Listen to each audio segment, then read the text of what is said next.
Welcome to the Psychology World podcast with me, Connor Whiteley, psychology student and international best-selling psychology author of over 30 psychology books, bringing you the latest psychology news, fascinating psychology topics and more each week. If you want to learn more, then please check out connorwhiteley.net/books. And don't forget to like and subscribe to the YouTube video or follow on your favourite podcast app. And here's the show. Hi everyone, and welcome to episode 232 of the Psychology World podcast with me, Connor Whiteley. And today's episode is on lessons learned from a week in a learning disability team. And it is Saturday the 7th of October 2023 as I record this. So by the time this podcast episode goes out, it would have been 4 weeks since I did a work experience placement with a learning disability team in the NHS trust. And even though I didn't actually do any work though, or any work shadowing with the psychology team, I still learned tons of different stuff about people with learning disabilities that I fully intend to actually use, and I think will be really, really helpful to all of us as psychology people. So in today's podcast episode, I will be talking about the different teams that I worked with, what I did, and everything that I learned from them. I really enjoyed it. I do apologise that it's taken so long for me to actually do this podcast episode, but I've been really, really busy. This week's been stupidly busy. So you've got that to look forward to in the content part of today's episode. So we're moving on to the psychology news section. We're reading from the British Psychological Society Research Digest. And the first one is rather interesting, I think. How we feel a whole lot of loves. Though most of us would say that we love something, a romantic partner, a pet, or even work, there's little academic consensus on what love means and how it feels. Philosophers have long distinguished between many types of love: self-love, the love of a friend, and romantic love, to just name a few. Despite millennia of philosophical exploration on the experience, however, psychologists and neuroscientists have tended just to focus on two kinds: romantic love and parental love. A new paper takes things way further, illustrating the first systemic investigation into how people feel 27 different forms of love in their body.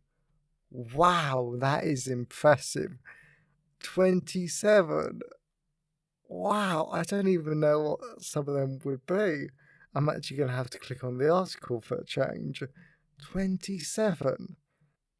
Okay, so that's quite interesting. So it turns out that the Finns, they have 27 different types of words for love, because you can love your neighbour and tons of other different types of people. So that's really interesting.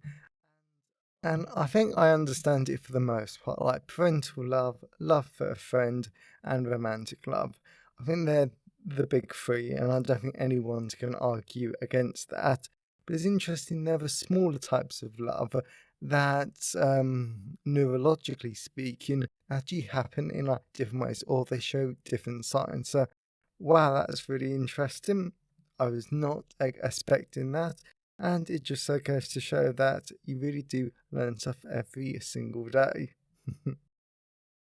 So the second one is, even imagining quality contact can curb conspiracy beliefs. Intergroup contact, interactions between members of different social groups, is often posted as a way of reducing discrimination, particularly in younger people. Emerging research, however, suggests that intergroup concept cannot do more than reduce discrimination. In a new study published in the European Journal of Social Psychology, a team from the universities of Nottingham and East Anglia explore the impact of a positive intergroup conflict on conspiracy beliefs. Their study reveals that high quality contact with marginalised communities predicted lower belief in conspiracy theories about those communities, even when it's only imaginative. And this is something that I do quite like about social psychology. Like, I'm definitely not overly interested in social psychology because it is not my bread and butter. This module at university is proving that more than ever. However, when it comes to intergroup contact, I really do like it because it is true, and I think that if we can encourage intergroup contact that people actually want to engage in, then that is really positive and it can only have benefits. Of course, I know like the limitations. For example, like, if you throw two groups together for the sake of it, then that won't really change anything. So people have to be willing, it has to be positive, they have to perceive they're going to get something out of it. There are an annoying amount of limitations, but it's still good. And even if we imagine it, and even if we imagine that we can have good inter-group relations with that particular group, then that is really good and really interesting though. So the fact that we can actually link it to conspiracy theories is definitely a new interesting take. Of course, one of the problems is definitely that some of the interventions for people who believe in like conspiracy theories can be quite long-winded and really like a specialist. But a person simply using their imagination is a cheap and affordable way. Of course, my only concern would be if someone believes in a conspiracy belief, or they're intending to, or they've at least heard of it, would they be wanting to, or would they even be capable of imagining having a positive intergroup contact experience? I'm not sure, but I guess that this is more of a preventative measure rather than how you would treat people who do fully believe in the belief. So the last one is, think you need a lucky mascot? October is upon us, which can only mean one thing. It's time to dive into the Research Digest archives once again and take a closer look at the psychology of superstition. Being superstitious is about invoking some force beyond ourselves to make the other horse stumble, help our guesses fall on the correct answers, or our balls tumble out of the lottery machine. As these examples indicate, a common theme is that there is something about the goal also being beyond ourselves, something powerful bringing us good fortune. In 2015, we wrote about a study investigating the influence of a lucky object on hypothetical class assignments, finding that when the task was framed as having an amount of intuition, students were keen to get lucky. Even as far back as 2010, Digest covered findings that when the times were tough, the price of lucky number plates soared. Okay. Interestingly, though, we're not prone to a consistent level of superstition. In 2017, we reported a study illustrating people's shift in superstition when speaking different languages. Okay. Yeah. If you're lucky enough to have 20 minutes spare today, why not take a more in-depth look at research on superstition with a dip into our Site Crunch episode on superstitions from last year? I might actually have a look at this because I have been wanting to do a updated Halloween podcast episode though, because the Halloween podcast episode I did about 2 years ago, that is one of my most popular podcast episodes. But the problem was when I did that, I still hadn't figured out how to slow down the podcast. So even though it's really popular and every Halloween people find it, they still go, "Oh, you're talking too fast," which is why I've now slowed down the podcast during the editing stage. So even though I'm not actually going to say too much because superstition is superstition and I've got to look at the research more, I think that I think the idea is nice that there's a power beyond ourselves, and I'm honestly going to try not to insult anyone's belief. Personally, I don't buy it, but the fact that so many people believe in it, the fact that it is so powerful, and it can compel people to do some very horrific crimes about superstition, spirituality, all of these sort of beliefs. I think that that is why we've got to study it. Like we can poo-poo stuff as much as we want because of our own personal beliefs, but the fact is that this is still a human behaviour. It can still compel people to do some pretty stupid stuff. Let's face it. So this is why we've got to keep researching it. We've got to keep finding out why people believe this stuff. But I will definitely keep looking into this because it is interesting, especially about the price of lucky number plates and the fact that shifts in a superstition happen when we're speaking different languages.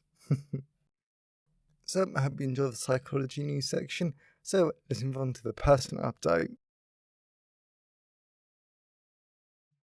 So, moving on to the personal update. So, one massive tip that I've actually got for all of you this week is if you're a master's student, or to be honest, if you're any student, or maybe even a psychologist or another psychological professional, please make sure that you sort of know how much time things are going to take and you manage your time very well. Because I definitely admit I gave myself way too much to do this week, and thankfully nothing messy happened. Thankfully, there was no breakdown of tears, even though I was quite surprised that there wasn't. Because what happened was that because it's still only the second week of the new academic year, I'm still trying to find my routines, which that is very important to me personally, and that's very much like autistic trait. But I also signed up to actually give a presentation, which were 30% of my mark for social psychology. So that took up a lot of time because we basically had 5 days to prepare the presentation and then present it to me and the guy that I was working with. That was quite interesting. And then there was lectures, everything else, and I was basically at every single day this week, which is basically me going from 0 to 60 in terms of me being out. So very disruptive to my routines. But I'm glad that everything happened, and I'm glad that everything went okay in the end. So it was a good a week that well, but definitely don't give yourself too much to do. But aside from that, the masters is actually going really well, and my research project got approved by my supervisor. So I'm really excited about that. I will tell you what it is near the time. I mean, in a few months, probably because we're going to do a pilot study first because she's not unsure about my idea. She just thinks that we might have to go to my backup plan about it. So we're going to do a small pilot study, first of all, which basically means that I get to do two studies, which I'm quite excited about. So the small pilot this term, and then the full study next term. And it's also quite interesting to see how the ethics of procedure works, and I think that you need to be included for that. I think I will most probably do a podcast episode on that at some point because it is important. And I also think it's quite interesting. I know a lot of psychology students say ethics is boring, but when you actually get to I'm not going to say professional level, but what academics and what real researchers have to do, I actually find it quite fun and quite interesting, especially because I'm so passionate about this research project. It's going to be so much fun. So I'm really glad that that's happening, and a whole bunch of other stuff. And then aside from that, there's a whole bunch of non-psychology stuff so I'm actually not going to talk about that. So as always, I always love to hear your thoughts and feelings on today's episode. So you can always email me, connorwhiteley@connorwhiteley.net.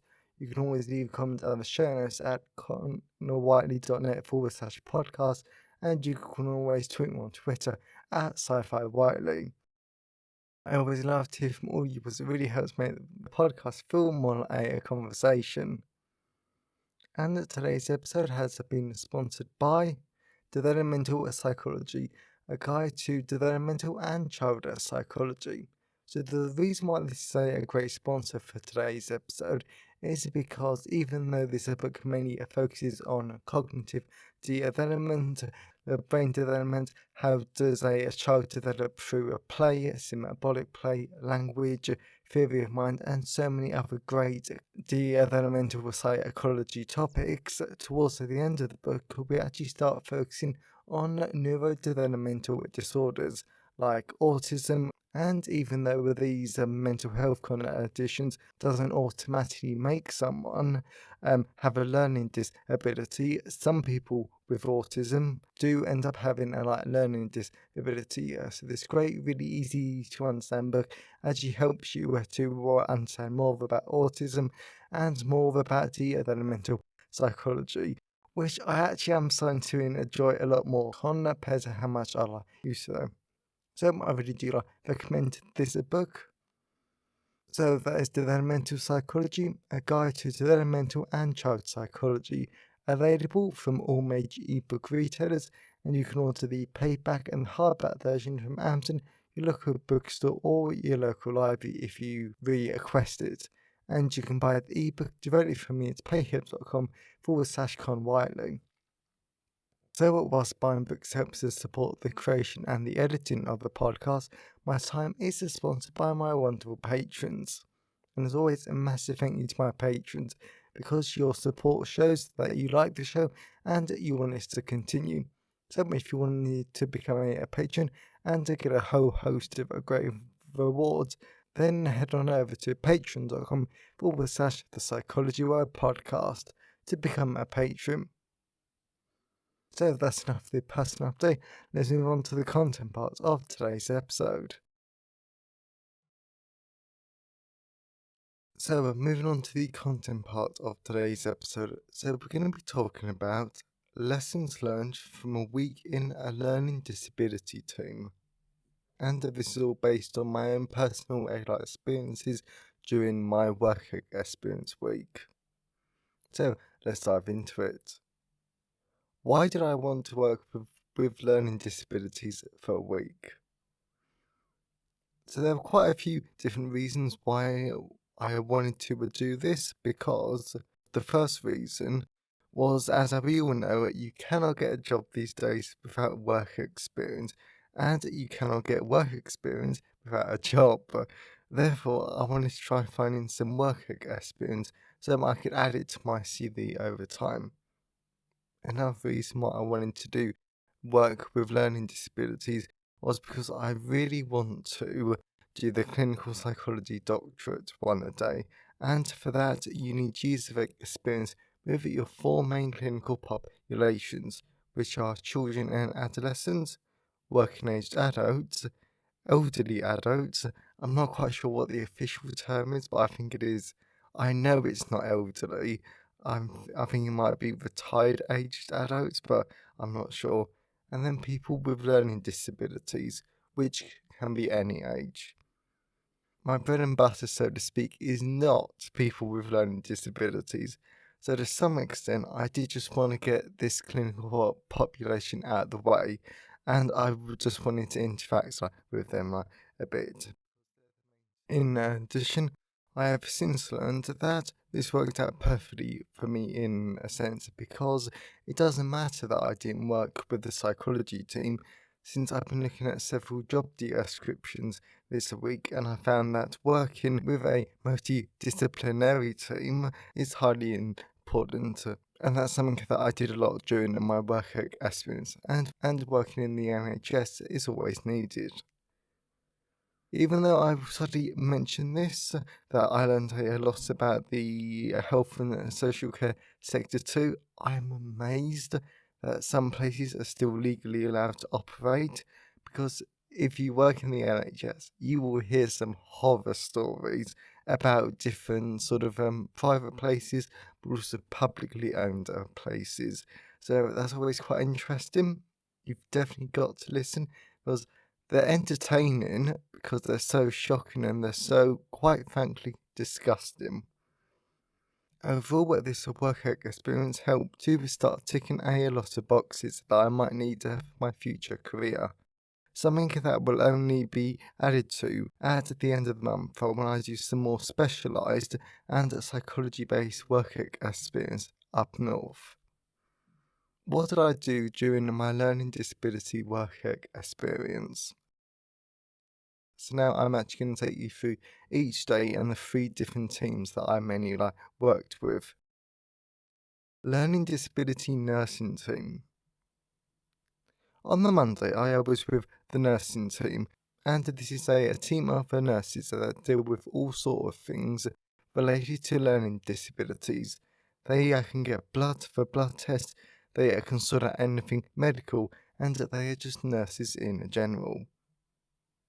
I sat in with them for their Monday meeting, and this was good to see them share horror stories, share what their workload is, and help them to plan for their week. So this allowed me to see how the teams are within the NHS function and how caseload is shared out. Then I got to hear about how they travel together if they're needing, depending on the location, and they would come up with plans on how to deal with certain clients and certain staff members at different locations.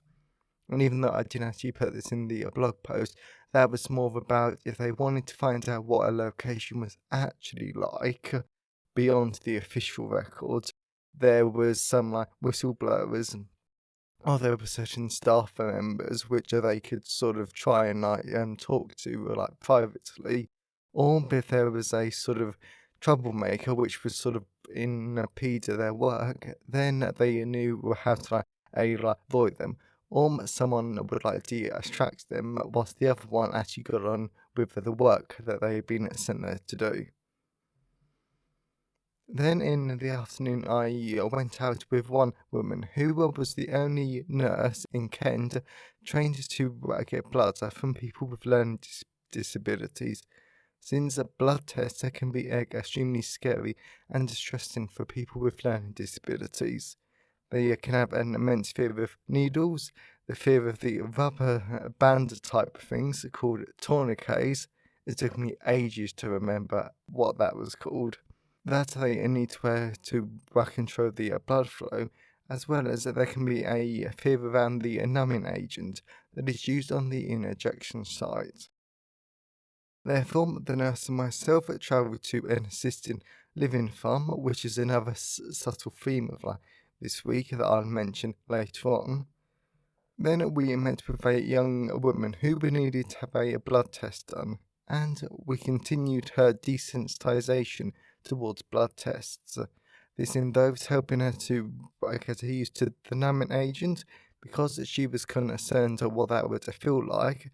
So we put a bit on her arm so that an hour later the small patch of skin started to go numb. And this helped her to understand that the numbing agent wasn't scary and that her arm wasn't going to fall off. In the meantime, the woman practiced having the tourniquets on her arm, and the nurse and the young woman practiced breathing exercises so that she could relax when her blood was being taken. One interesting thing about working with people with learning disabilities, and I think this does separate it from a lot of NHS work, including psychologists, is that none of this is timed. For example, if anyone in the UK is familiar with IPAPS, which stands for Improving Access to Psychological Therapies, then a psychologist is basically meant to do 8 one-hour sessions of therapy a day, no excuses, and no extra time for paperwork. That's a very strict way of working. However, when it comes to working with people with learning disabilities, because you never really know what the client is going to be like that day at that moment in time, You cannot have a time limit on the work, which I think is good because it was good to work with the client at their own rate of working and making a progress. Finally, after about an hour of working on the breathing exercises and talking next steps for the client about what they wanted to achieve in the future, there was a conversation which I thought was really useful. One of the client's main concerns was that they were testing her blood for cancer because she was deadly afraid of having a cancer. The nurses didn't know exactly what was being tested for, but as the nurse said, if she can help relax the client by finding out a little piece of information, then she would do it. It's just another helpful reminder that everyone in health and social care wants to do everything they can to support the clients we work with. Occupational therapy team. I'll talk about Tuesday in a moment, but Tuesday and Wednesday were on Teams all day, and on Wednesday I was attending a lot of Teams meetings with the occupational therapy team, and I did like Wednesday because in clinical psychology we constantly hear about occupational therapy, and we know that they work within mental health settings. Yet, we never hear any details about what they actually do. And before I actually did this work experience, I honestly thought occupational therapy was something to do with job therapy, because to me, I took occupation, and that means jobs. That's where my brain went. So instead, to simplify the explanation, occupational therapy is all about working with a client to break down a task enough so they can do more of it themselves. For example, even though on Thursday I was with the speech and language team, there was a lot of overlap here, as we were watching a woman who understood a lot of words but couldn't always follow instructions. In this situation, it would be occupational therapy's job to come in and assess the woman to see if there was a way to make the task of cooking a sausage rolls in this case any easier for the woman. It might be breaking down the instructions even more. It could be using a different way of communicating, even though I guess that's more speech and language therapy's job too, and just helping the client to be as independent as possible. Independence is the real purpose and drive of occupational therapy. Speech and language team. There wasn't a great amount of things that happened on a Tuesday, or nothing that memorable, but I know I learned a lot about the speech and language team, which I was always going to be interested in, considering I had also gone through extensive speech and language therapy as a child because I was effectively mute. In addition, it was really good to learn about how the speech and language team didn't only deal with talking and communication issues for people with learning disabilities, they also did feeding and drinking too, which I thought was really interesting. That was something that I'd heard mentioned a few times, but I couldn't understand why it was speech and language's job, because it was eating, not communication. So a while later, during one of my conversations with one of the clinical leads for the team, they explained to me that the speech and language team is perfectly suited for these difficulties because they all use the same muscles and mechanisms. If someone is having eating and swallowing difficulties above the lungs, then it's speech and language therapy's job to help the client. If it's a bit of food that falls into the lung or something similar, then it's a medical job because the food could start to rot inside the lungs, which I thought was quite grim but quite interesting too. And if that happened, then it would cause a lot of problems. Furthermore, a non-learning disability speech and language team might have 80% of their caseload focusing on communication and 20% on eating difficulties.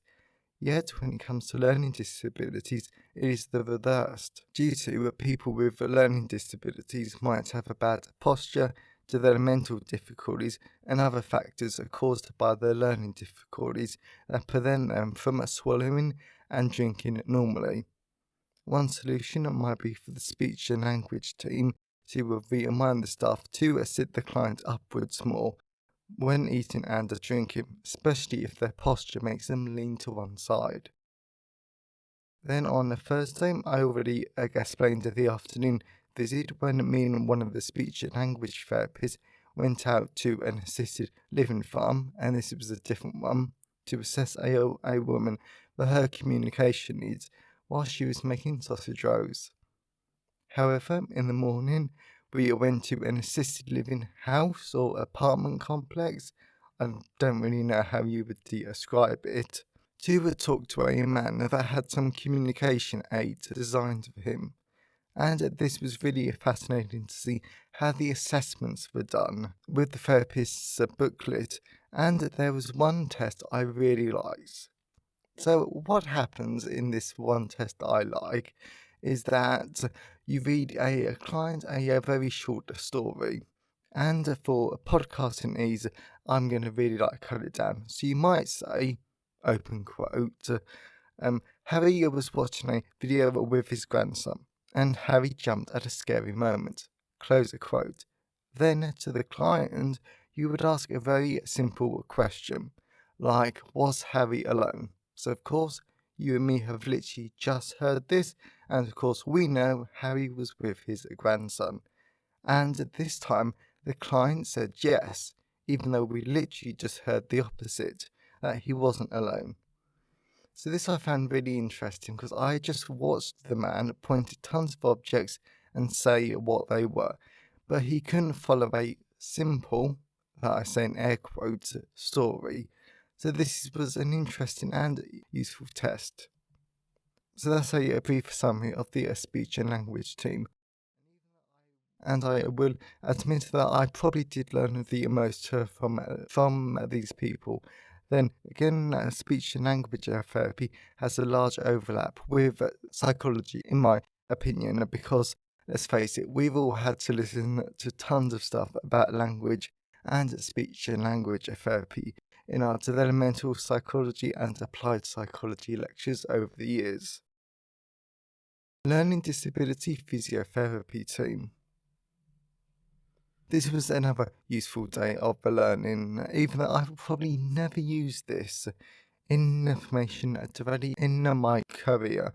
So for a bit of background information, physiotherapy in learning disabilities is a critical area because people with severe and to a lesser extent other forms of learning disabilities need a lot of physio work because they can be immobile. They don't walk upright, so this can weaken the bone density in their ankles, and they can develop bad posture, which has knock-on effects for muscles and bones. And I'm not a physiotherapist, so that is the end of my explanation on the background. There were 2 visits in the day because the guy I was with had a clinical supervision for an hour in between. Anyway, the first visit was to a local college, which I've been meaning to visit for ages as part of my university outreach work. It's a nice college, actually, and we went there to continue some walking work with someone who had recently gotten a new walking frame. For this visit, we helped the client get into the walking frame, help them test it out so they could walk on their own, and then I watched a whole bunch of interactions. And to be honest, because there were so many and they were reasonably small, it's too hard to sort of describe it. So all I will say is something I've really understood about people who work with learning disabilities is how extremely patient and compassionate they are. They are amazing. Because I do not have this level of patience or compassion needed for this clinical population, but I do for others. And I don't think this makes me a bad person at all, because we all have our own strengths and weaknesses. And it only makes me admire people who actually work with learning disabilities even more, because they are incredible and I couldn't do it.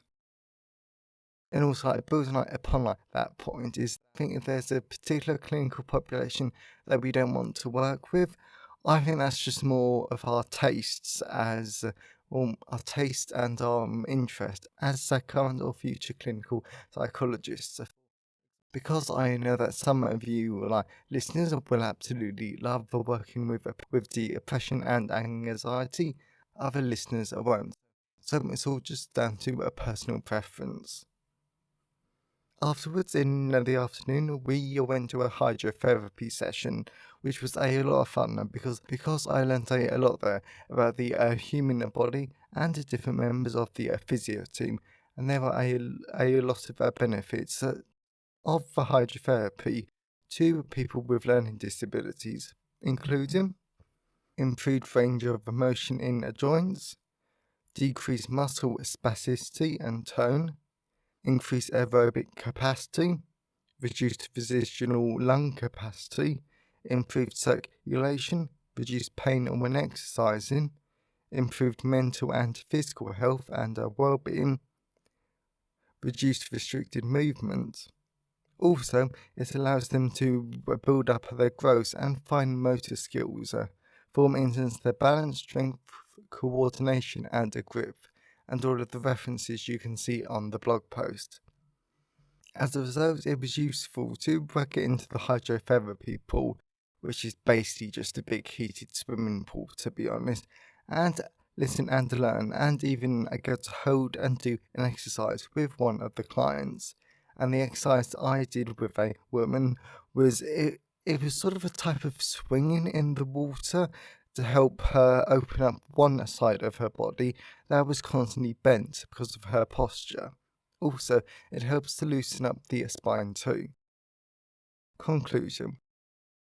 Overall, whilst I didn't get to work with the psychology team at all that week, I had a brilliant and a fascinating week where I did manage to learn a lot about the NHS, different teams, and people with learning disabilities. I know this information and this experience will help me in the future, and it did actually make me appreciate other teams more. Because I know, like psychology, they are just trying to do their best to help and improve the lives of people with learning disabilities in a healthcare system which can be tricky to work in for sure. And I look forward to working in more experience over time, but this one was a great placement to get started with. So I really hope that you enjoyed today's episode and you got something out of it. I know that I did, because even though it's been a month since the work experience placement, I'm still really glad that I did it. I definitely learned a lot, and it was just really, really useful all around. If you know someone who will enjoy today's episode, then please share it with them. I'm always really grateful when you want for people help to spread the word about the podcast. And if you want to learn more, definitely check out Developmental Psychology, a guide to developmental and child psychology, available in all the usual places, and you can get the ebook directly from me at payhip.com/Con And if you wanted to become a patron and get a whole bunch of great rewards, then you can now become a patron at patreon.com/The Psychology World Podcast. So have a great day, everyone, and I'll see you next time. Thanks for listening today. I hope you found it helpful. Please remember to like the video and subscribe to the YouTube channel and follow the podcast on your favourite podcast app. And if you wanted to learn more, then please check out the backlist of the podcast episodes or my books at conwhiteley.net. So have a great day, and I'll see you next time.